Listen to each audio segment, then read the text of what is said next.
become a national voice on protecting youth from the harms of social media. He's also signed early education and workforce program funding, launched the One Utah Health Collaborative, and expanded opportunities for women and diverse communities and those living in rural parts of the state. Please give a big round of applause for our Governor Spencer Cox.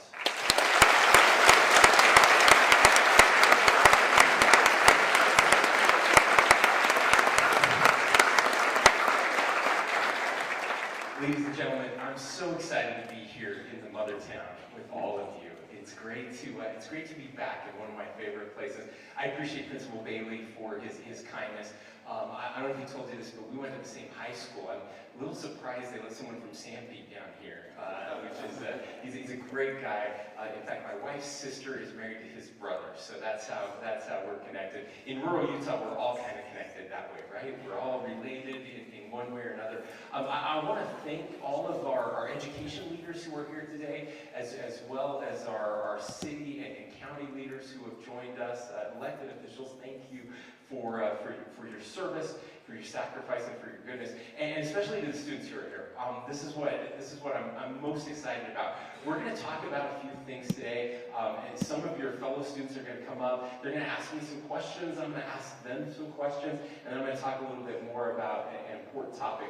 But I want to start by talking a little bit about my childhood, if I could. So I grew up in the 80s and 90s. Okay, so that's kind of my era. I'm getting older all of the time. But I was a little worried about the world. How many of you are worried about what's happening in the world? Any of you a little concerned? Yeah, you certainly are. I hear it all the time from young people as I talk to them. I have a daughter who's 16, so about your age. And we talk about some of the craziness that's happening out there. But here's what you need to know. So when I was growing up, I grew up in a very small town, actually about half the size of Parowan, a little smaller than that. Small town of Fairview, right in the middle of the state in central Utah. And it was, we didn't have much. We grew up on a dairy farm. My dad sold the cows when I was smaller because there wasn't enough money. And he went to work for his uncle at the local telephone company, so we were still farming the land. He was working at the telephone company, and that was kind of our life. But there were lots of things that we were worried about growing up then. We were worried about Russia. I guess we're kind of worried about them again, right? We were always worried that they were going to send a nuclear missile to hit Fairview. And so we would practice by getting under our desks in school, as if those desks were going to protect us from a nuclear warhead landing in Fairview. They were really sturdy desks, but I don't know if it would have worked. So, but we would practice that, and there were other things that concerned us. How many of you have heard of the hole in the ozone layer? Okay, a couple of you have. Yeah, all the old people are like, oh yeah, I remember that. So growing up, we were told, there was a growing hole in the ozone layer, which is this layer above the earth. And the ozone layer is important because it protects us from the harmful effects of the solar rays and solar radiation that passes through the universe. What that means is, as this hole grows in the ozone, we were all going to get cancer, at least most of us were. So there were about 2 million people in Utah at that time. And there was a local news story. Some experts believe that over 1 million of us would end up with this fairly severe form of cancer because of this growing hole in the ozone layer. And here's the crazy part. Guess what was causing the hole in the ozone layer? Well, there were lots of things. But the main cause of the hole in the ozone layer, anybody know what it was? Hairspray. Yeah. Now, I don't know if you've seen like pictures of your parents back in the 80s and 90s. Especially moms, the women, like, the bangs were like up here, right? There was so much hairspray going on. Now, to be fair, the guys were kind of using some hairspray too. Most of them did. I actually did have hair back then. And so we were causing this hole in the ozone layer. Now, most of you have not heard about the hole in the ozone layer. And why? Well, because we changed it. We started making hairspray out of different chemicals so that we weren't causing this hole in the ozone. And it's been getting better ever since. So here's my point. There were lots of things that were scary in the 80s and 90s that ended up not happening. Right? And the reason they didn't happen was because we fixed them. Because that's what we as human beings do. And sometimes it takes us a while to figure it out, but eventually we come together and we solve problems. Okay? Now, there are some things that I'm sure are worrying you, and we're going to talk more about that. But I want to talk about just some of the things that have happened just in the past few months that I'm very excited about. We just got through our legislative sessions, so we met with legislators from all across the state. They get together. I think Senator Vickers, are you here? Senator Vickers is here. Thank you for joining us. I don't know if we have any other legislators here with us. I don't want to miss anybody. But for 45 days, so from the second week in January through the first week in March, they meet, and they passed. In fact, this was a record number of bills. 575 bills this year were passed. And dealing with lots of problems, things that we're all worried about. But I just want to focus on a couple things that they did that I think will make a huge difference in all of our lives. The first one is education and the importance of education. What you're doing here today is so critically important for your future. Education is the key to a successful future. Now, I'm hoping you all have some plans post-graduation to do something. Not everyone needs a bachelor's degree, although a bachelor's degree is awesome and will certainly help you. Everyone needs skills, and there are different ways to get those skills so that you can have a good job in the future, so that you can provide for a family. But in order to do that, we need teachers.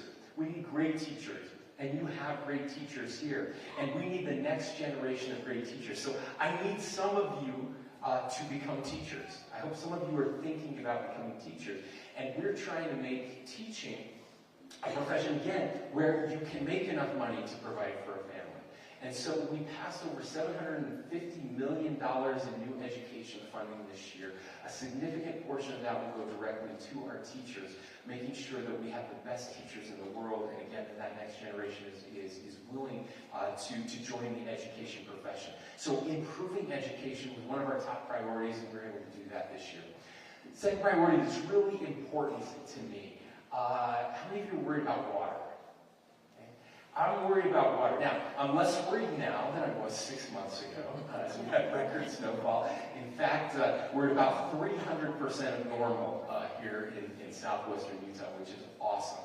And I'm so excited about that, and I'm so grateful for the water that we have received. Now, instead of praying for snow, I'm praying that it melts slowly so that we don't have flooding.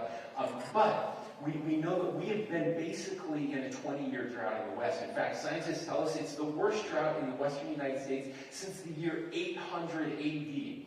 Congratulations, you have been living through the worst drought in 1,200 years. That's not, your grandparents can't brag about that, your great-grandparents can't brag. You get to brag about surviving the greatest drought in 1,200 years, okay?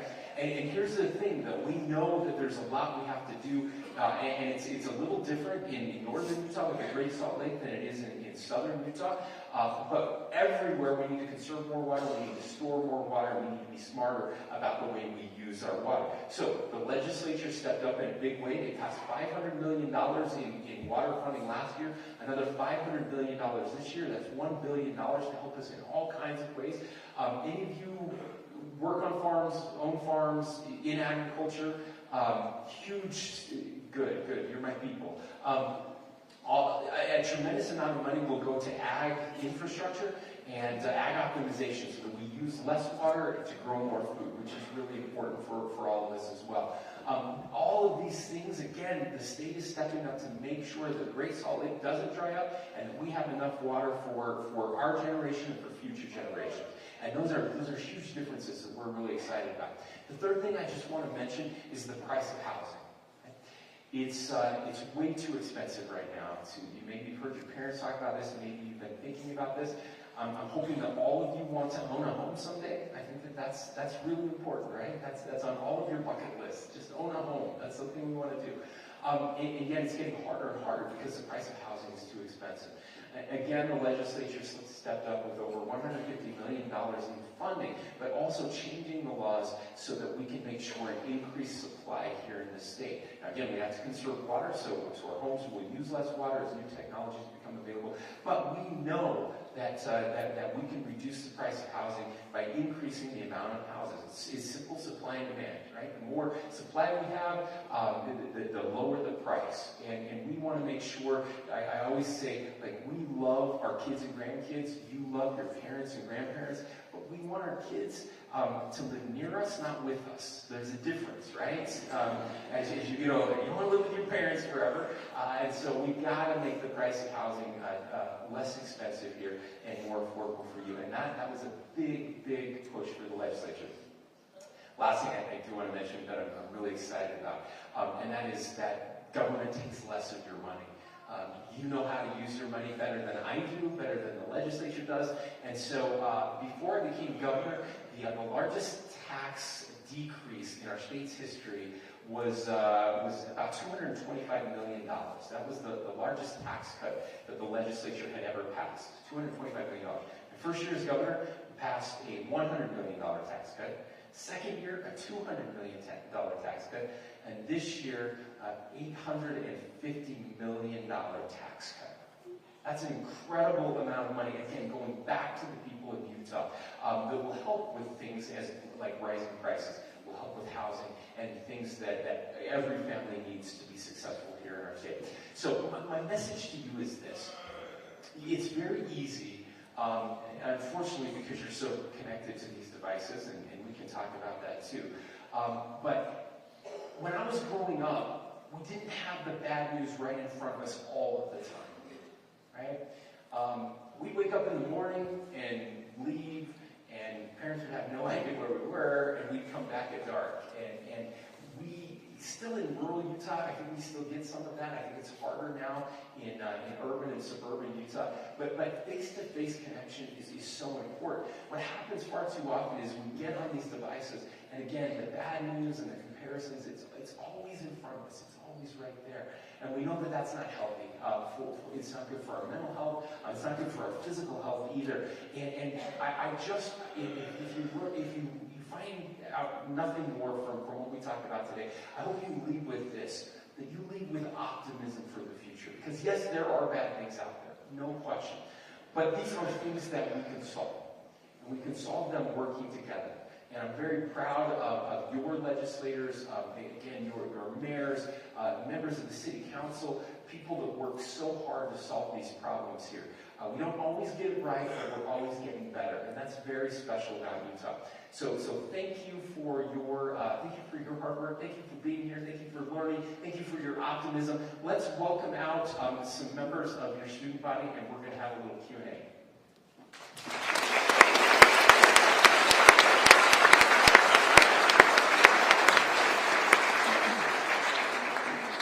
All right. How are we doing? Good? Nervous? Just a little bit. All right, we're gonna have a lot of fun here. I think we're gonna start by you asking me questions. Is that right? All right. Want to go first? When did you first become interested in politics? So, interesting question, Daisy. My dad. Okay, I mentioned I grew up in a small town, right? Only 1,200 people in our small town. So when I was like 4 years old, my dad was elected to the city council, and then when I was 8 years old, my dad became mayor of Fairview. And I think that's the time when I first started to get interested. Now, in full disclosure, like everyone gets a chance to serve on the city council in Fairview. That's just kind of how it goes. Everybody takes their turn, right? Because it's such a small town. And so I had always been interested in it. When I was 9 years old, my family, my uncle, we had never gone anywhere. We didn't have any money. But my uncle worked for the CIA, and he lived in Washington, D.C. And he paid for us to come out and visit him. And so I was 9 years old. I'd never been on an airplane. In fact, that was the only time I ever went on an airplane until I went on a mission when I was 19. He he took us out there, and then he took us to, how many of you have been to Washington, D.C.? Any of you been? A few of you have been. So we went out there, and we saw like the Washington Monument, and the Jefferson Memorial, and the Lincoln, the Lincoln Memorial, and it was really inspiring to me. So I got really interested in history, and I started reading like the Declaration of Independence and the Constitution, and studying those things. So when I went to college, that's what I studied. I studied political science, I studied history, and so that had always fascinated me. But I never thought I would actually run for office until I decided to move back to Fairview to raise my kids on the farm. And I moved back, and a friend of mine came, who was on the city council, and he said, hey, somebody just moved, and we really want you to be on the city council. It wasn't an election, they were just going to appoint someone. And I thought, well, that sounds fun. I like this stuff. My dad was on the city council once. I think I can do that. I said, why do you want me? He said, well, you just moved back, and it's your turn, and we can't get anybody else to do it. So that's how I got interested. As you heard, I got to be the mayor after that, and then a county commissioner, then a legislator, and then Governor Herbert asked me to be lieutenant governor. So it was not the path I expected. It's not the path I really decided to choose. It just kind of happened. But I hope that some of you in this auditorium today will be interested as well. It's getting harder. Lots of people don't want to run for city council or mayor. It's too divisive right now. We'll talk about that in a few minutes. But I certainly hope that more of you are interested. So thank you. Thanks for the question. All right, let's keep going. So out of the 429 high schools in Utah, what made you decide to visit Parowan? Well, because it's the best high school in the state, right? So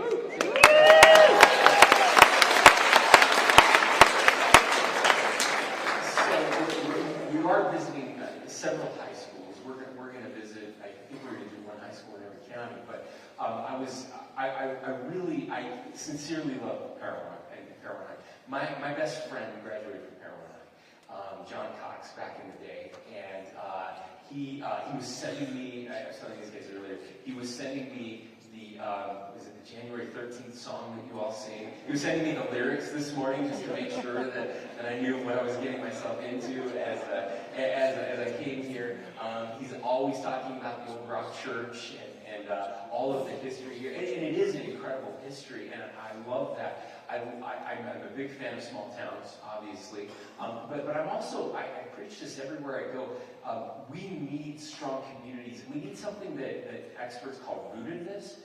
This idea of place that is important and brings us together and binds us together across generations. You have that here, and it is incredibly special, and I hope you appreciate it. I mentioned that I'm from North Sandy. My wife, we went to high school together. My wife's from Mount Pleasant, I'm from Fairview, and she grew up on a ranch there, and we couldn't wait to get out of there and never come back. We had big dreams. We went to Snow College. We got way far away. We went all the way to Snow College, which is like 8 minutes from my wife's home. Actually, it's like 15. But then we went to Utah State University, so the big city of Logan. But then I went to law school in Virginia. I went to work for a big law firm in Salt Lake, and then I realized that I was missing something. And I realized I wanted my kids to have what we have. And I realized that we are who we are because of where we were from. And I was so proud of that. And I regretted that I was in such a hurry to leave, and I couldn't wait to go home. And so we made it back, and you will feel that someday. I know some of you are excited to get out of here, but someday, I promise you will look back and think, wow, this place made me who I am. It's a very special place, and I feel that every time I come here to Parowan. In fact, just last week we were driving down to St. George to some meetings, and we had to stop at the diner here and eat because we love this place. So that's why I came. So it's a long answer, but that's why I came. Really love it. Okay, let's keep going. First off, thank you for being here with us today. So Gandhi once said that the true measure of any society can be found in how it treats its most vulnerable members. Utah has one of the most significant wage gaps in the nation. What is your plan for closing the gender wage gap? Well, Jamie, thank you for that question. It's really important. So there have been several studies done about this, and we are working. There's an incredible expert out there. If you get a chance, if you're interested in this, her name is Susan Madsen. She used to teach at UVU, now she teaches at Utah State. And this is her focus. She's been working on it for years, not just the wage gap, but closing gender gaps wherever they exist. And she's got some interesting research, and we're taking that research and trying to implement it wherever we can. One of the first things I did as governor is we actually did a wage gap study with employees for the state of Utah. Now, there are about 23,000 employees that work for the state of Utah. So we're one of the biggest employers in Utah. So I thought, well, this is a good place to start. And so we sat down and we did the wage gap, and we looked at every salary in state government, and was there a gap? So we would kind of hide the names and hide the genders. We would only look at how long they had worked there, what their background was, and we would try to compare people and see if they were equal. Now, the good news is, again, just in state government, we know the wage gap exists. We did not find an overall gap in state government, which meant we've done a pretty good job. However, we did find pockets of wage gaps in certain areas, in certain departments. And so what we did was we just went in and we increased those salaries to make them equal, for equal pay for equal work. And it made a huge difference.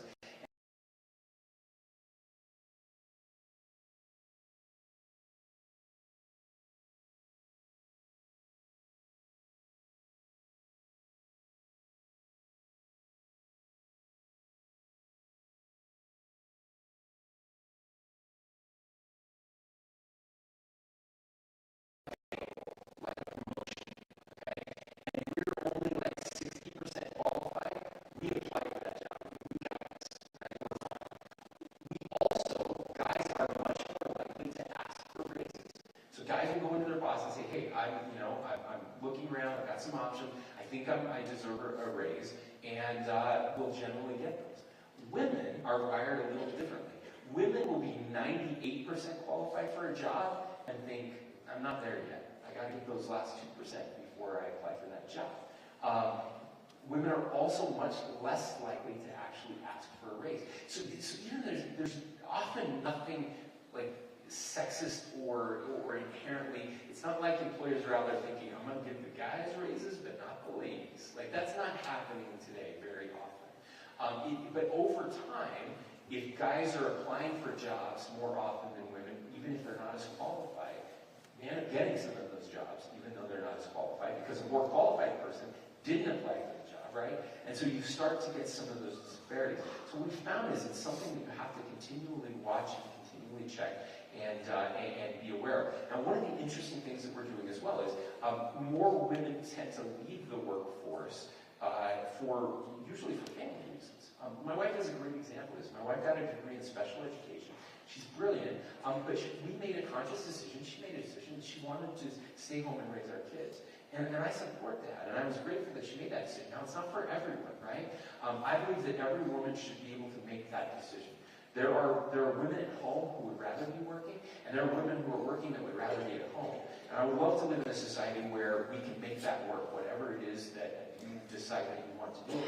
But what happens is, you have a resume gap, right? If you leave the workforce and you want to get back into the workforce, it's much harder because you're looking at applications, and you're, if I'm hiring, and here's somebody who hasn't worked for 10 years, and here's 10 people who have been working in the past year, I'm almost always going to take one of those who's been working in the past year, right? So that makes it really hard. So we started something, and the good news is that unemployment is at 2.4%.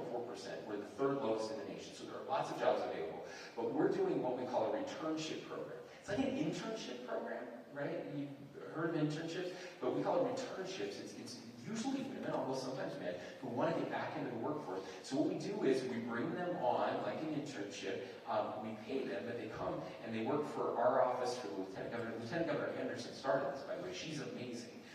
Incredible example. Someone who left the workforce, raised her family, ran for office, got elected. I chose her to be my Lieutenant Governor. She's still working. She was still working on her degree because she never graduated from college. She graduated last year as the lieutenant governor of the state of Utah. She got her bachelor's degree from BYU the same time her son graduated, which was a great example. But she started this returnship program, so we have more and more women. And now they come and work for us for 6 months. Now they're applying for jobs, and it shows that they work for the governor of the state of Utah, or the lieutenant governor of the state of Utah, or somewhere in the state of Utah. And they're getting those jobs, which is closing the wage gap. So many things we can do, but it takes all of us to be paying attention to it. Great question. All right, next up. We work hard here at KHS to promote kindness, service, and civility. What advice do you have for us as we go out into a world that sometimes seems to discount those values? Listen, Chloe, those are the most important values. I'm just here to tell you. And while, yes, maybe the media and some of the culture doesn't promote that as it should, I'm here to assure you that the world will reward you for your kindness and your goodness. I see it all of the time. Yes, sometimes the bad guys finish first, all right? But mostly, over time, the good guys and people actually do better in this life. Some of you may have heard that there's an author out there that I love. His name is Arthur Brooks. He's more than just an author. He's a researcher at Harvard, teaches a class at Harvard, actually comes out to the University of Utah now. For over the next 3 years, he'll be out here multiple times teaching there as well. And he teaches a course on happiness. And how many of you want to be happy? Yeah. We all want to be happy, right? That's the core of who we are. Turns out that money does not make you happy. Now, again, I know you've never seen anybody not smiling on a jet ski, right? It's hard to be miserable when you're on a jet ski. I get it. But overall, money does not make you happy. It is important to make sure that we have the necessities of life. There's no question about that. But there are 4 things, the 4 secrets to happiness. All the research he's done shows this. Take note. These are the 4 things you need to know if you want to be happy in this life. The first one is faith, believing in something bigger than ourselves. The second one is family. Of course, no secret there. Family bonds really matter. Keeping a good relationship with your family is really important. The third one is friendship. And friendship, real friendship, not social media friendship, but face-to-face friendship, right? And these are the qualities. How do you maintain these? By being good, kind people, right? And the fourth one is work that serves other people. Like there's dignity in work, but giving back, working in ways, volunteering to make life better. These are the things you're talking about, the things that you're trying to promote here at this incredible high school. If you do those things, you will be happy for the rest of your life. And you will also be more successful in your job. I'm telling you, like we like to give promotions and raises to good people, kind people, people that work hard, people that care about the people around them. Not the people trying to cut each other down, right, to get ahead, but the people that are promoting other people, they always end up at the top. Thank you for that question. All right, last one. All right, so as you mentioned before, you grew up in a small community similar to Carolyn. How did that impact the person you are today? Yeah, I've already mentioned this a little bit, but I'm just here to tell you, like, so the world will tell you that we're backwards in small towns, that we're nobodies, that, we don't know what we're doing, and it's the exact opposite. Everywhere, let me tell you this. So I'm interviewing, I'm in my 3rd year of law school. I'm interviewing at one of the largest law firms in Washington, D.C. I'm nervous, right? I've never been in it. Like, there are more people in this office than in my hometown. I'm on the top floor, and I'm in a corner office with this partner who makes like $3 million a year as an attorney. And he's sitting there, and he's not saying anything to me. I'm sitting across the desk from him, and it's quiet. It's awkwardly quiet. You know what that feels like, right? Like you want to crack your knuckles or do anything just to break the silence, and I'm just waiting. I'm like, he hates me. He's judging me. He sees I'm from a small town. He knows that I'm a nobody. I'm doubting everything about myself. And he just starts nodding his head and looks at me, and he's like, so you grew up in a small town, huh? I'm like, yes, sir. He's like, I see here that you did farm work. I said, yes, sir. He said, you haul hay? Yes, sir. You ever milk a cow? Yes, sir. It's like, okay, that's all I need to know. You're hired. And I'm sorry, I thought you were going to ask me about my legal qualifications, my grades, all that. He's like, no, I don't care about any of that. He's like, all I care about is somebody that knows how to work hard, and you'll figure the rest of the stuff out. I ended up not taking that job because I decided I didn't want to live in a giant building in Washington, D.C. I wanted to get back to my roots. I wanted to come back to Utah. And, but it taught me something. Again, maybe the world needs more of what we have, and we need less of what the world has. And so I want you to always be proud of where you grew up. I want you to be proud of the lessons you learned here. If you learn how to work hard, you can figure everything else out in this life. I don't care how smart you are. I don't care what your ACT score is.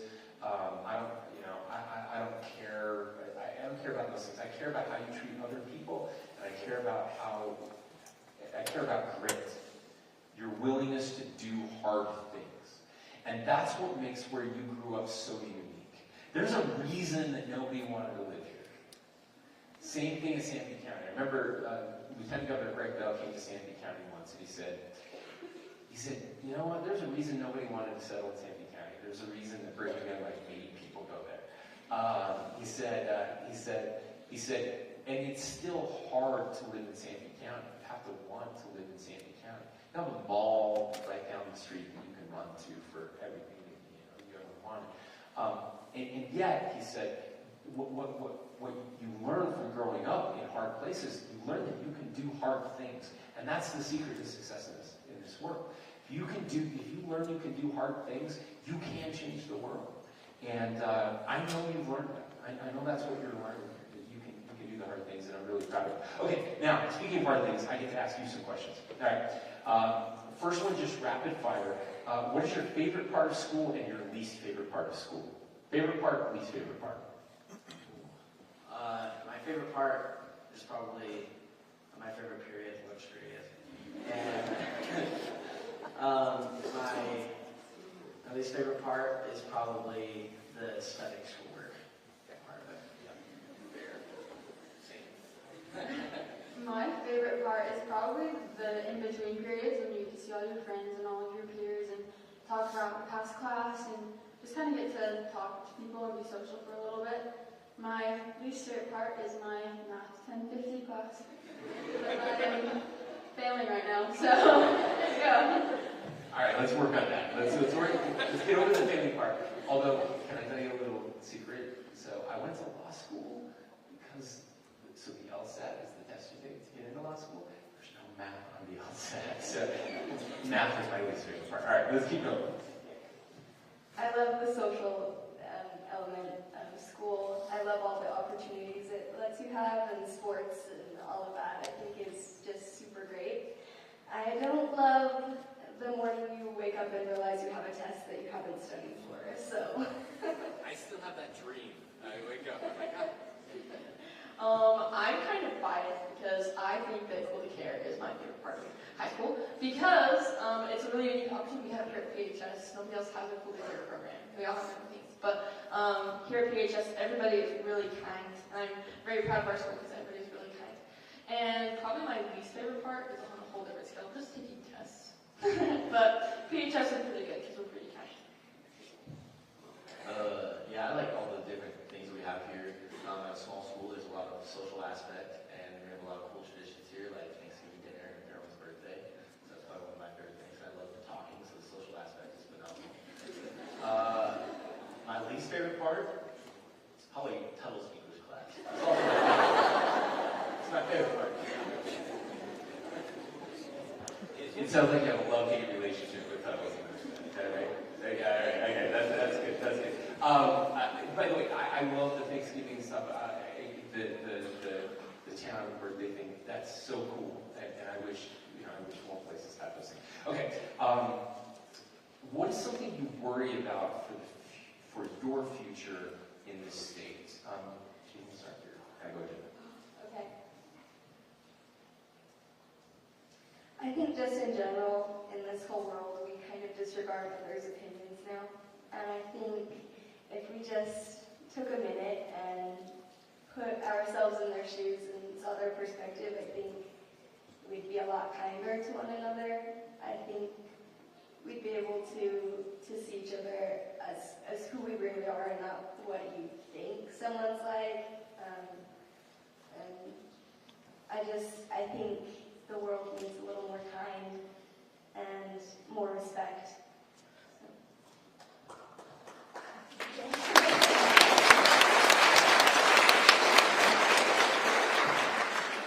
I think that is something that worries me. I think we all need to learn how to disagree better. I think we often worry about or we argue with people over things we don't agree with, and think that we can't surround ourselves by people we don't share the same values or beliefs as. And I think that's definitely wrong. We can all be friends, we can all be nice to each other, we can all find things in common, but if we don't believe the same things, then that does not mean we have to argue, and that does not mean we have to be, unkind towards each other. But I think if we learn how to disagree better, because it's hard when we see adults and people we're supposed to look up to argue unkindly. But it really is okay not to agree with everybody, but we need to learn how to disagree better. I think that's important. Koi, I'm going to take you with me. Yes, she deserves a round of applause.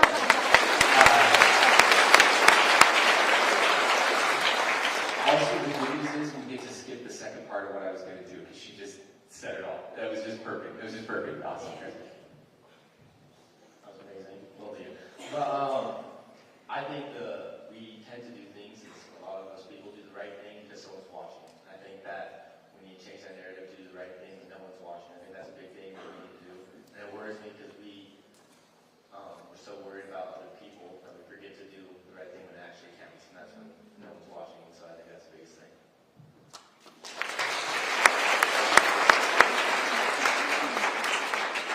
I think one of the biggest things that I worry about is kind of setting barriers for myself when they aren't actually there. So often, so many of us kind of be like, okay, I can't do that because I don't have this. Kind of like you're talking about with the wage gap.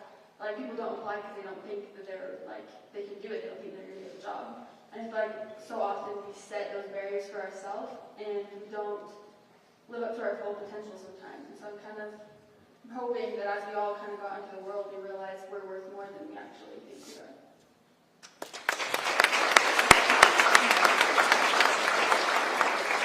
Like you were saying earlier about the 4 or 5 things of happiness, like the family and stuff. But I think that it'd be important I think family's important. I think that if we all focus on family and service more, like we were saying, I think that would be really important. Especially, I think Parowan and small towns in general do a pretty good job of this. But I feel like if that was everywhere, I feel like everyone would be a little happier.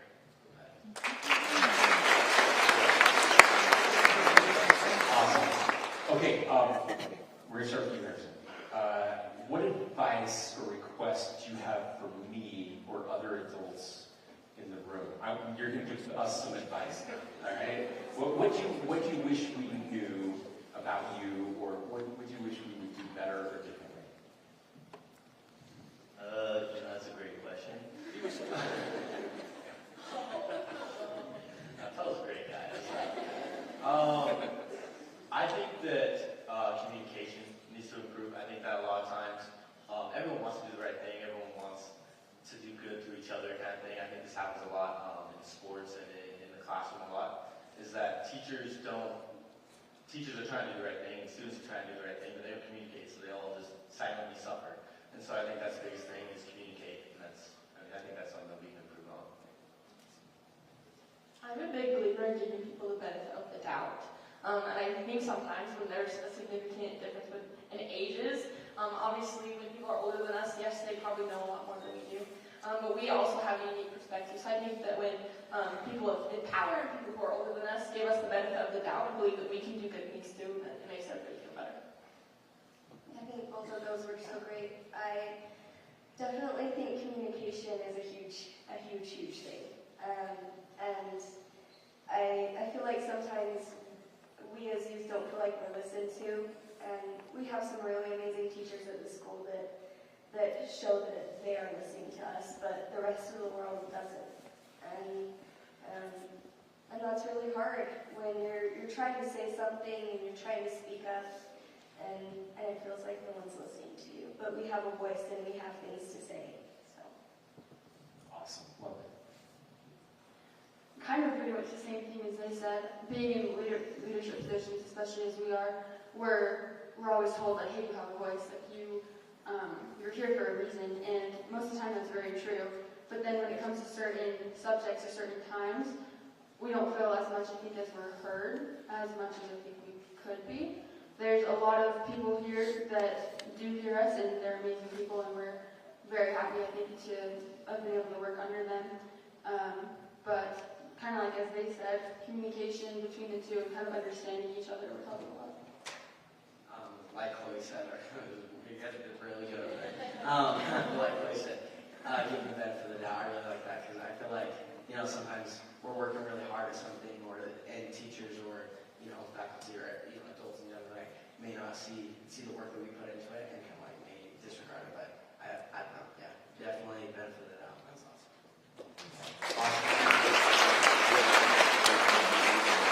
I really appreciate that, and I know I'm guilty of that sometimes, and listening first of all, but listening to understand is different than listening to debate or listening just to check a box, right? And I think you get that. Okay, last question, and then we'll let you off the hook. One word. I want one word to describe our country right now. One word to describe the United States of America right now. And I want you to all be thinking of what your word is, your one word, okay? All right.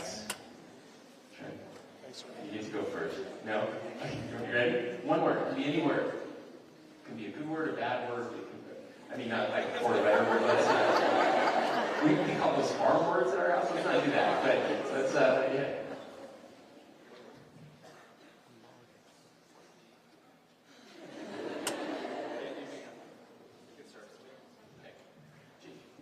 Distrusting. Potential.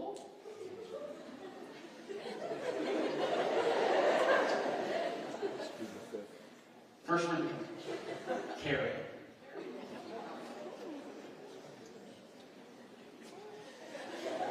I don't think they agree with you. I'm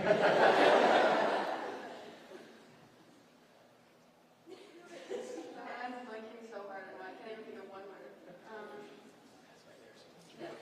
Okay. Disconnected. I don't even know if this is like a word, but like ununified? I don't know. Not unified. I think. Yeah. No. That's fair. Kind of play on the disconnected word. I love that one. And I love all of them. And I'm going to share with everybody else what the rest of the United States thinks the one word is. All right. But I'm going to let you off the hook. You guys are great. Thank you. Let's give them a round of applause.